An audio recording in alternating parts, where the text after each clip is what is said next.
dosa yang tidak pernah selesai, bahkan mereka lagi tidur pun itu berdosa. Jadi para Habib Balawi itu lagi tidur pun dia berdosa. Berbeda dengan orang yang berzina, mereka berzina hanya ketika waktu berzina.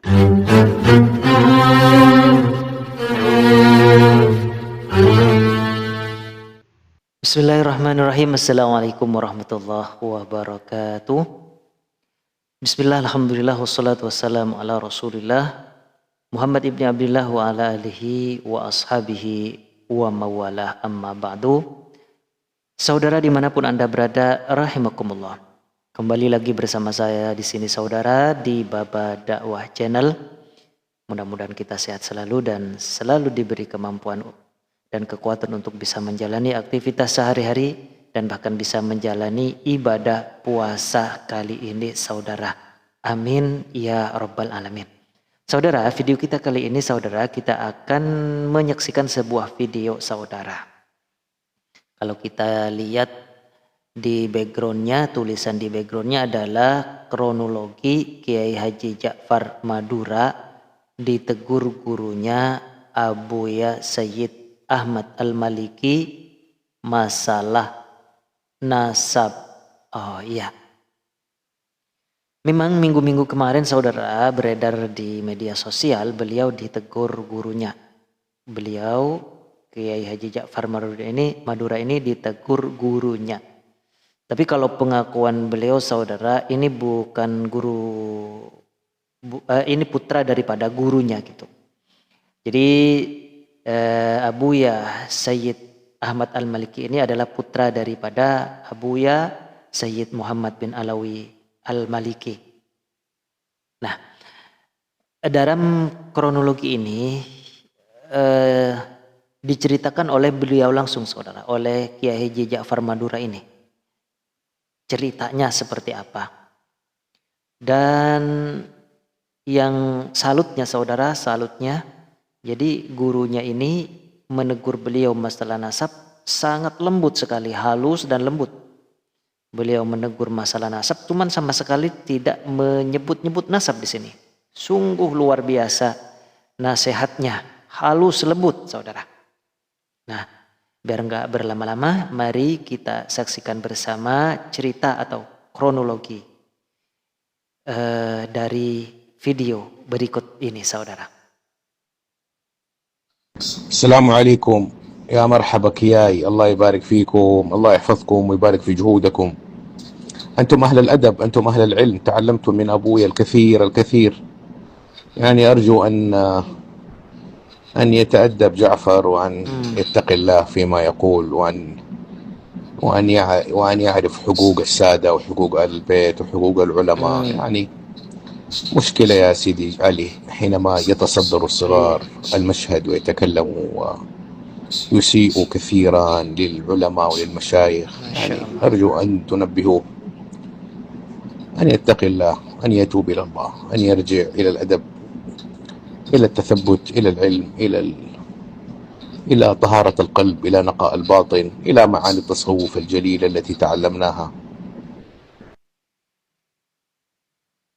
Kalau memang nanti yang tesis saya nanti dilaporkan ke Mekah itu ya saya pasti kalah karena saya sendiri kan. Ya, saya sendiri dan pengurus-pengurus di sana itu kebanyakan ya Bahnawi. Nah, jadi dari dulu Mas Riki saya memang mengantisipasi itu. Gimana ceritanya pengurusnya sebagian besar Bahlawi ya? Ya memang Bahnawi ini menurut saya hebat. Jadi memang mereka itu hebat memang. Ya. Kalau memang ini tempat ini nanti akan menjadi tempat strategis untuk dakwah mereka, untuk gerakan mereka, ya maka mereka mengorbankan dirinya untuk tinggal di sana. Nah, pondoknya Said Muhammad ini memang salah satu tempat yang paling strategis. Iya, makanya mereka itu ada yang berkorban untuk diam di sana agar bisa menguasai tempat itu. Jadi dari santri pertama itu nggak pulang sampai sekarang, coba bayangkan. Berapa puluh tahun yang lalu itu nggak pulang sampai sekarang ya, anak-anak di sana ya untuk menguasai tempat itu Mas Riki. menguasai. Iya. Terus yang dari Solo itu juga ikut-ikutan, nggak pulang di sana yang menjadi sekjen pengurus pondok sekaligus bendahara. Ya, Yang dari Solo itu siapa? ketua pengurusnya dari Bangil. Ya, Al Idrus. Kalau yang Hmm, dari Solo itu kan Assegaf. Jadi memang mereka itu hebat, Pak. iya, iya. Kalau memang ini tempat ini nanti akan menjadi tempat strategis untuk dakwah mereka, untuk gerakan mereka, ya maka mereka mengorbankan dirinya untuk tinggal di sana, seperti itu. Numpang nama besar lah ya. Iya, Jafar itu yang menegur jenengan itu putra guru jenengan atau cucu guru jenengan? Atau gimana? putra, putra. Iya. Jadi beliau itu adalah putra Sayyid Muhammad bin Alawi Al-Maliki, jelas gitu, Hmm, yang sekarang meneruskan guru saya itu di pondoknya di Rosefa Mekah. Gitu. hmm. Beliau itu yang paling sepuh dari putra laki-lakinya. Oh iya. Nah terus kok bisa mengirimkan voice note tentang jenengan itu kronologinya gimana ya? Baik, kronologi ya. Kan kemarin saya itu ya ada telepon, terus ada dipanggil dan juga ada pokoknya ya itu klarifikasi di komen TikToknya Bang Sering diblokir. Itu diterjemahkan bahwa saya ini menyeret nama besar salah satu guru saya, dan saya dituduh membawa-bawa nama besar guru saya untuk polemik nasab ini, dan dikirim lagi ke Mekah untuk tesis saya. Wah, itu hampir saja ini ada segmen kedua dalam teguran guru itu, tapi alhamdulillah teman-teman saya sudah mengantisipasi itu. Akhirnya teman-teman saya itu menjadi pengacara saya untuk menjelaskan bahwa video yang dikirim itu tidak sesuai dengan terjemahan yang diterjemahkan oleh si pengadu. Pengadunya tahu. Oh iya, sudah tahu. Saya kan heran, masih saudara saya sendiri, orang Madura, iya yang mengadu itu. Kalau yang mengadu si pertama itu, ya nggak tahu. Soalnya kan begini dulu. Setelah voice itu dikirim di internal santri, ada salah satu santri yang mengirim ke saya. Aki katanya. Jadi Aki itu kan saudaraku. Hati-hati, ini ada voice teguran dari Sid Ahmad. Nah, kalau nanti ini disebar, maka yang jelas pasti di framing, difitnah, dan dijatuhkan, dicaci maki segalanya. Nah, terus saya dengar voice itu. Oh, ini berarti kan begini isinya. Marhaban ya Kiai katanya, bahasa Arab itu marhaban ya Kiai. Terus diantaranya, oh ya Kiai Adi katanya. Nah, berarti ini ada orang yang bernama Kiai Adi yang melaporkan. Nasihati Ja'far kenapa berani menyerang para sadeh yang di sana. Wah, berarti saya ini tanpa dasar apapun seolah-olah sudah menyerang para sadeh yang disebut di situ, yaitu adalah Habib Ba'alawi. Berarti ini saya sudah antisipasi. Sebelum itu beredar, saya cari langkah-langkah untuk saya klarifikasi. Tapi sebelum itu saya menyarankan kepada teman-teman saudara-saudara sealumni, tolong jangan seret nama besar guru kita terhadap polemik nasab. Tolong. Kenapa? Karena sejauh ini Ba'alawi tidak bisa menyanggah bantahan Keimat atas keabsahan nasab mereka. Jadi kalau nanti guru saya itu diseret, guru kita ini diseret, seolah-olah guru kita ini berada di pihak yang lemah, yang sampai saat ini tidak bisa menjawab terhadap bantahan Keimat yang 12 pertanyaan itu akan keabsahan nasab mereka. Nah, dan kata saya yang kedua, di dalam polemik nasab ini di sini ada dua kubu yang berbeda. Nah, kubu Habaib dan kurcaci-kurcacinya, kibin-kibinnya, terus ada kubu Wali Songo, Kiai, yang juga ada pengikut-pengikutnya dan yang percaya kepada Wali Songo. Otomatis nanti kalau guru kita diseret ke sini, maka nanti akan digoreng, akan dipindah-pindah, dan saya tidak tega kalau harus mendengarkan suara guru atau video guru itu dipindah-pindah, dilempar-lempar, dan juga digoreng. Saya tidak tega dan saya tidak rela. Saya bilang gitu. Ternyata Mas Riki, akhirnya voice itu diedar. Nah, tuh beredarkan heboh di TikTok, banyak yang nyari saya, di YouTube banyak yang nyari saya, bahkan di WA pun, ya amit-amit di WA apalagi kan gitu. Terus banyak yang datang juga ke rumah yang dari Madura itu. Ini kalau nggak Iya, dijawab iya. bahaya katanya. Nah, makanya saya nunggu waktu karena itu bertepatan dengan akhir sana di pondok. Jadi saya masih fokus dengan pondok, dengan imtihan, dan saya masih mau istikharah karena ini dengan guru. Pokoknya jenengan harus klarifikasi walaupun 2 kalimat, nggak harus panjang. Ini bahaya ini. Ini nanti juga ke pondok ke ini, oh, kena semua katanya Pak. Akhirnya selesai imtihan malam itu saya naik ke komandannya si Kike pertama. Di sana saya klarifikasi. Kemudian saya naik ke komandannya sering blokir. Sering blokir. Saya juga klarifikasi besok malamnya. Baru di malam ketiga setelah imtihan itu saya klarifikasi sendiri di YouTube saya itu. Ya baik teman-teman, dari kemarin tuh banyak yang minta saya klarifikasi lah, menjelaskan atas voice salah satu guru saya di Mekah, katanya memarahi saya. Ya, dulu sudah saya antisipasi kan itu. Ini nanti pasti kalau mereka itu tidak mampu menanggapi saya dan melawan dalil-dalil, data-data yang saya tunjukkan, atau bahkan ingin melumpuhkan tesis saya, pasti mereka akan menggunakan guru-guru yang ada di Mekah. Jadi begini, baik. Yang pertama, voice itu memang benar dari salah satu guru saya yang di Mekah, yang sudah beredar dan masyhur namanya. Yang pertama. Terus yang kedua, hal ini sudah saya antisipasi. Jadi saya tidak kaget teman-teman dengan adanya itu. Kenapa? Karena sudah saya antisipasi. Dan dulu sudah saya sampaikan antisipasi saya kepada teman-teman. Pasti mereka nanti kalau sudah kelepek-kelepek kalah, ya kapok, nggak bisa melawan, pasti mereka akan menggunakan kekuatan tangan besar guru saya. Pasti itu. Baiklah, seperti itu video kronologinya saudara. Jadi beliau ditegurnya melalui voice note dan tidak ke beliau langsung melalui yang diduga orang melaporkan katanya tadi. Cuman yang sangat menarik di sini saudara, Sayyid Ahmad ini menegur beliau memang sewajarnya seorang guru ya. Dan menariknya lagi nasihatnya itu sangat lembut, halus, layaknya seorang guru memberi nasihat kepada anak. Misalnya kita lihat saudara, kita akan mereaksi daripada nasihat Sayyid Muhammad bin Alawi Al-Maliki ini.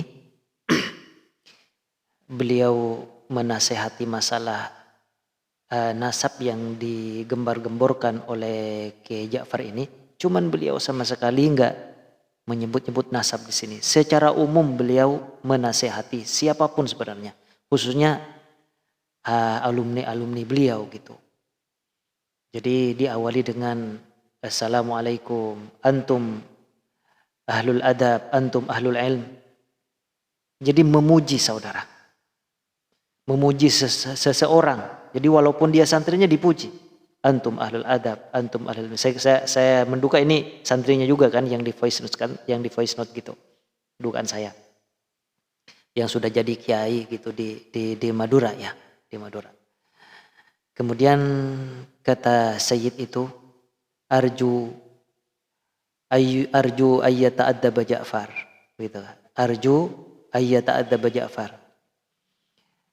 Saya berharap Ja'far bisa lebih beradab gitu, lebih adab, lebih sopan mungkin ya, sopan, beradab, berakhlak. Di sini pakai iya saudara, arju yata'addab, arju ayyata'addaba Ja'far. Jadi iya untuk mufrad mudzakkar ghaib gitu.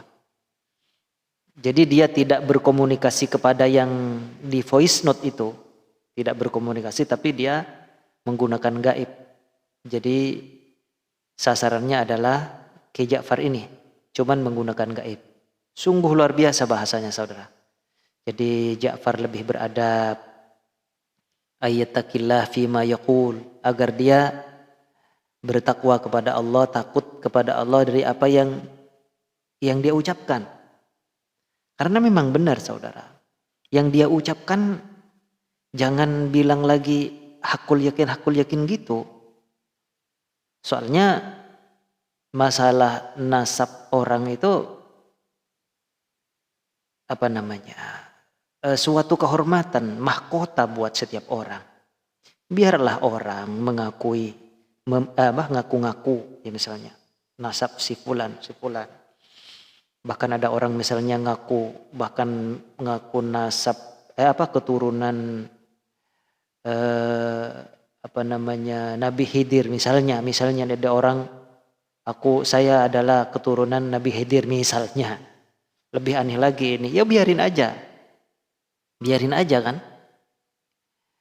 ngaku keturunan Nabi, ngaku keturunan raja ini, raja itu, ngaku keturunan mbah ini, mbah itu, kan hak mereka saudara. Misalnya kita bertamu ke rumah orang, kemudian di temboknya ada pohon nasab yang nyambung ke raja-raja, ratu-ratu, nyambung kepada nabi-nabi, bahkan nyambung kepada aulia. Ya masa kita harus tegur itu pohon nasab? Ini nasab sampean ini salah, nasab sampean ini terputus, nggak nyambung misalnya. Kan hak mereka dan itu tidak melanggar. Lah itu kan bohong misalnya. Menurut penelitian, dilihat dari sejarah dan penelitian, itu kan bohong. Ya kan bohong kan bukan Anda gitu. Bukan Anda yang bohong, dia yang bohong. Dia yang bertanggung jawab kepada Allah Subhanahu wa taala. Dia yang bertanggung jawab kepada Rasulullah sallallahu alaihi wasallam kalau tidak benar. Bukan urusan kita kan gitu. Bukan urusan kita, urusan dia. Dia kan berdosa, ya urusan dia berdosa. Urusan dia berdosa. Jadi misalkan dia kan berbohong, dia kan memalsukan sejarah, memalsukan makam. Nah ini beda lagi saudara, beda lagi ya. Ada memalsukan makam, memalsukan sejarah, hurufat dan sebagainya, itu nggak ada kaitannya dengan nasab. Siapapun kalau berkenaan dengan hal-hal yang jelek, hal-hal yang berkaitan dengan hal-hal yang mungkar, misalnya siapapun, baik kalangan Ba'alawi, baik kalangan pribumi, kalangan non pribumi, warga Indonesia asli, warga asing, ulama, kiai, siapapun saudara, nggak tebang pilih. Kalau ada orang, ada kelompok oknum melanggar hukum, ya tentunya harus diproses hukum. Ada orang, kelompok, siapapun tidak sopan, tidak berakhlak, ya tentunya ditegur, diingatkan, dinasehati kan gitu. Memalsukan sejarah, memalsukan makam, ya diluruskan, ditegur, dinasehati, dilaporkan kalau perlu, kalau berhubungan dengan hukum. Siapapun yang misalnya intoleran, arogan, memecah belah umat, ya diadili, kan gitu. Siapapun misalnya dawir ya, membangga-banggakan nasab, memperbudak orang merdeka, angkuh, sombong, pamer, jahat, ingin disanjung, bermewah-mewah, itu perbuatan tercela, ya dicegah, ditegur, dinasehati tentunya, siapapun saudara, nggak ada kaitannya dengan nasab gitu. Misalnya hurufat, dusta, adu domba, bicara kotor, itu perbuatan tercela, dicegah, jangan diikuti saudara. hurafat. Bukan hanya habaib yang viral ya. Kiai-kiai pribumi juga banyak juga yang saya kira hurafat. Misalnya ada kiai yang cerita nih waktu dia ceramah. Dia lagi menggelar acara di rumahnya, menggelar pengajian. Tiba-tiba hujan. Kemudian hujan itu awet banget, hujannya nggak berhenti-berhenti hujannya. Padahal acara dimulai gitu. Akhirnya apa yang kiai itu lakukan? Dia ambil celana dalam, saudara, dilempar ke atas atap. Dia bilang, alhamdulillah hujannya reda. Gara-gara dilempar celana dalam itu. Ini kan lebih parah bahkan, saudara. Ini pribumi, saudara. Bahkan ada salah satu santri yang dikasih amalan sama gurunya. Kemudian gurunya itu berangkat haji ke Mekah. Terus santrinya itu mau ikut sebenarnya, tapi nggak diajak gitu. Akhirnya amalan itu dibaca di dalam masjid, matiin lampu, dibaca amalan itu. Tiba-tiba dia juga ada di Mekah gitu, ada di Multazam katanya. Terus kiai itu bilang, kok kamu ada di sini? Gitu. Pulang-pulang sana. Nah, dengan amalan-amalan itu tiba-tiba ada di Mekah ikut gurunya gitu. Apakah ini tidak hurafat? Ya wallahu alam. Ini kiai pribumi ini. Kenapa ini nggak viral? Ya mungkin karena bukan Habib ya. Bukan Habib. Jadi siapapun saudara, siapapun yang berbuat sesuatu yang tercela, siapapun. Jadi kembali lagi saudara. Kembali lagi masalah itu tadi ya. Apa? Nasihat daripada Sayyid Muhammad bin Alawi Al-Maliki betul sekali. Dia dalam rangka memberi nasihat kepada santrinya. Ayyata adaba Ja'far gitu kan. Seharusnya dia beradab. Artinya kalau kita kembangkan bahasanya saudara, tidak layaklah alumni Sayyid kok membuat geger gitu. Apalagi yang digegerin itu masalah nasab yang masih diperdebatkan. Ayattaqillah fima yaqul, bertakwalah kepada Allah dari apa yang ia ucapkan. Kemudian beliau juga katakan saudara, wa ayya'rifa huquqas sadah. Dia harus tahu juga hak-hak para sadah, wa huquqa ahlil bait. Dia tahu juga hak-hak ahli bait, keluarga Nabi sallallahu alaihi wasallam, wa huququl ulama, hak-hak para ulama. Jadi beliau memberi nasihat luas saudara. Jadi nggak kayak kemarin ada orang menjawab pertanyaan tapi pertanyaannya seolah-olah dibatasi oleh situasi dan kondisi. Tertekan dia menjawab tapi tertekan. Tapi kalau Sayyid Ahmad ini luar biasa saudara. Dia memberi nasihat secara umum. Jadi orang tidak tersinggung kalau nasihat seperti ini. Nasihat yang menyejukkan. Wa ya'rifa huquqas sadah. Ja'far itu harus tahu bahwa sadah itu punya hak juga, punya hak-hak yang tidak boleh diganggu gitu kan. Termasuk nasab seseorang itu nggak boleh diganggu dan tidak melanggar orang mengaku nasab siapapun kan gitu. Nggak melanggar hukum. Yang percaya silakan, yang nggak percaya ya udah biarin aja. Jadi para sadah itu punya hak-hak yang harus dijaga yang dihormati. Kemudian huquq ahlil bait keluarga Nabi itu juga punya hak-hak kata Sayyid Ahmad. Kemudian huququl ulama juga punya hak untuk berdakwah, untuk membuat strategi dakwah dan lain sebagainya, metode dakwah dan lain sebagainya yang tidak boleh diganggu oleh siapapun. Karena itu adalah kehormatan saudara, termasuk nasab adalah kehormatan. Beda dengan yang tadi. Bagaimana kalau ada orang kelompok yang memalsukan sejarah, memalsukan makam, beda. Saya pun nggak setuju.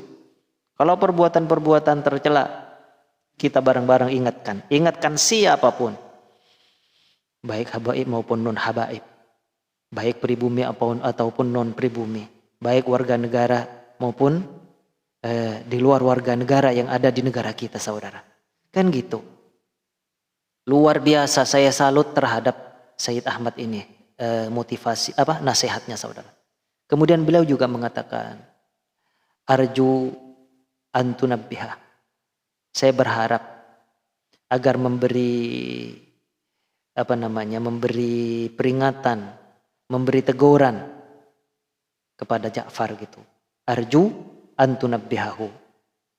Saya berharap agar Ja'far itu diberi peringatan, diberi teguran gitu.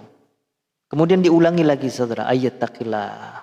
Bertakwalah kepada Allah, bertakwalah kepada Allah. Ngapain sibuk-sibuk yang beginian? Apa tujuannya gitu kan? Kemudian ayyatuba ilallah, bertaubatlah kepada Allah Subhanahu wa taala. Ayyarji'a ilal adab, kembali kepada adab yang benar, kepada akhlakul karimah gitu kan? Bagaimana kalau ada orang nggak punya adab? Ya salah. Siapapun yang nggak punya adab, yang nggak punya akhlak, ya salah. Kalau bisa kita tegur, kita ingatkan, kita nasihati saudara. Siapapun saudara. Ayyarji'a ilal adab, ayyarji'a ilat tathabbut, kata beliau. Mungkin tathabbut yang dimaksud adalah istiqomah ya. Ayolah istiqomahlah sebagai alumni, gitu kan gitu saudara. Ayyarji'a ila taharatil qalb, kata beliau, kembali kepada kebersihan hati. Apalagi hari ini adalah puasa Ramadan. Kita cuma tawasau bil haqqi wa tawasau bis sabr. Ayyarji'a ila naqail batin, kata beliau, kembali kepada kebersihan batin.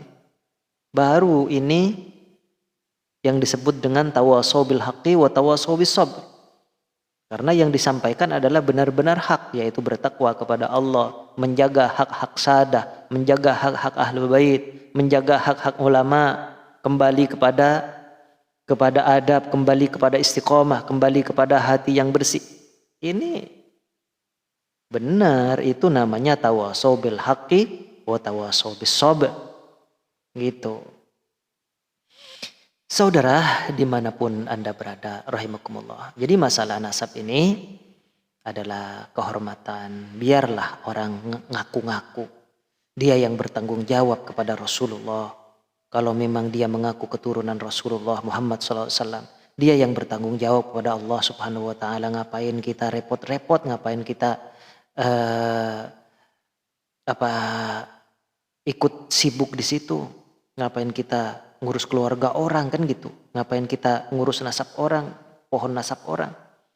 Karena ini nggak selesai-selesai kalau begitu saudara. Jadi penelitian dilawan dengan penelitian, terus begitu. Dalil dilawan dengan dalil, terus begitu. Tesis dilawan dengan antitesis dan sebagainya, nggak selesai-selesai, nggak ada selesai-selesai saudara. Kalau kembali kepada nasihat Sayyid Ahmad itu tadi, sungguh luar biasa, sungguh luar biasa. Rahimahumullahu ta'ala wa nafa'ana bihi wa bi'ulumihim. Makanya Kiai Haji Imaduddin itu selalu membaca hadis, manidda'a li ghairi abihi, barang siapa yang mengaku tersambung nasabnya kepada ayahnya, wa huwa ya'lamu annahu ghairu abihi, sementara dia tahu dia bukan ayahnya, fal jannatu alaihi haram. Manidda'a li ghairi abihi wa huwa ya'lamu annahu ghairu abihi fal jannatu alaihi haram. Barang siapa yang mengaku kepada selain ayahnya, padahal dia tahu bahwa itu bukan ayahnya. Ubaid itu tidak punya, Ahmad tidak punya anak bernama Ubaid. Maka fal jannatu alaihi haram, maka surga itu adalah haram baginya. Nah, itu videonya saudara. Itu hadis itu yang diulang-ulang.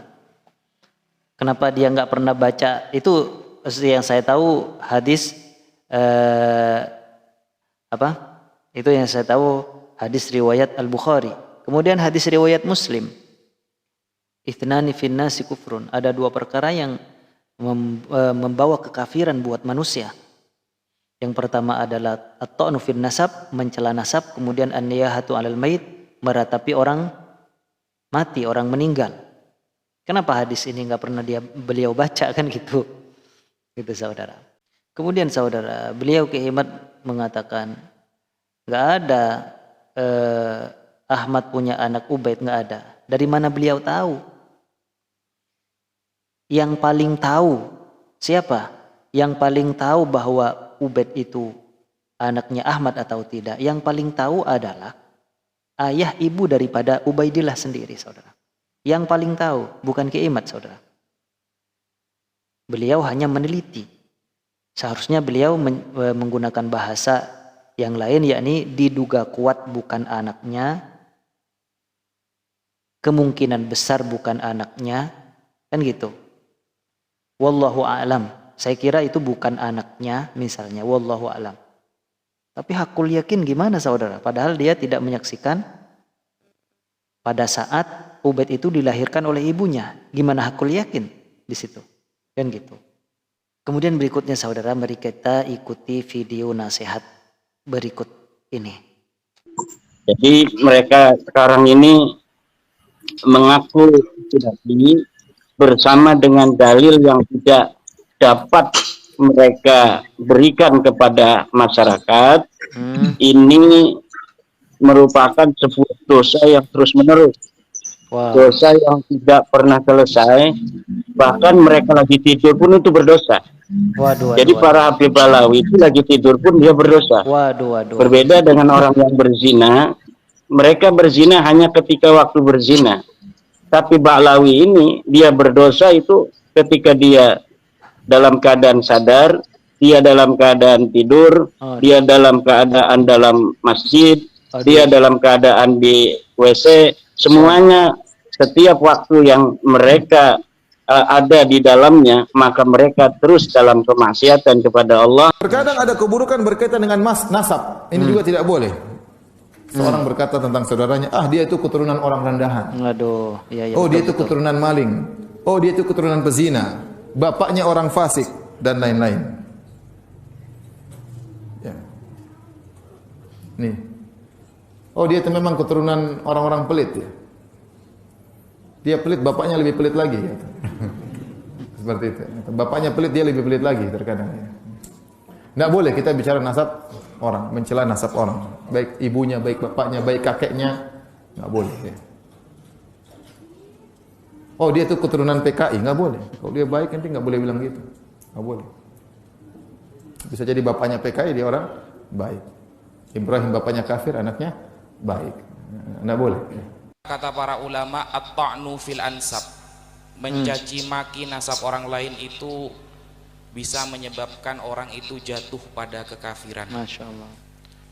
Al-Imam Al-Munawi dalam kitab Faidul Qadir menerangkan, maksudnya mencaci nasab orang lain yang menyebabkan kafir itu binahwil qadah fi nasabiman thabata fi zahiri syar'i. Berani mencaci maki nasab orang lain yang secara zahir nasabnya sudah ditetapkan oleh syariat. Kalau ini dilanggar bisa kafir.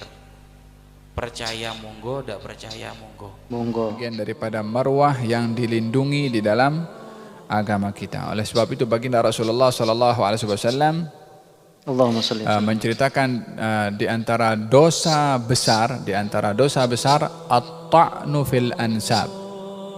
Di antara dosa besar at-ta'nu fil ansab. Apa at-ta'nu fil ansab? At-ta'nu itu menikam pada nasab. Maksudnya apa? Yakni menuduh orang lain nasabnya bukan kepada ayahnya sendiri atau mencaci nasab orang lain. Itu bahagian daripada dosa besar. Oleh sebab itu seseorang memerhatikan bahwasanya nasab adalah satu kehormatan yang tidak boleh untuk dinodai dengan makian ataupun dengan penodaan, termasuk dalam kata-kata yang boleh menyebabkan hukuman sebat, yaitu seperti al-qadhaf. Iya memang betul. Sebaiknya kita diam urusan nasab. Karena ada ancaman Nabi SAW. Ada hadis itu tadi. Ithnani finnasi kufrun. Ada dua perkara yang membuat seseorang bisa menuju kepada kekafiran, bisa kafir. At-ta'nu fil ansab, mencela nasab, dan wanihatu 'alal mayit, dan meratapi mayit. Masalah urusan perbuatan-perbuatan tercela lainnya siapapun kita nasihati.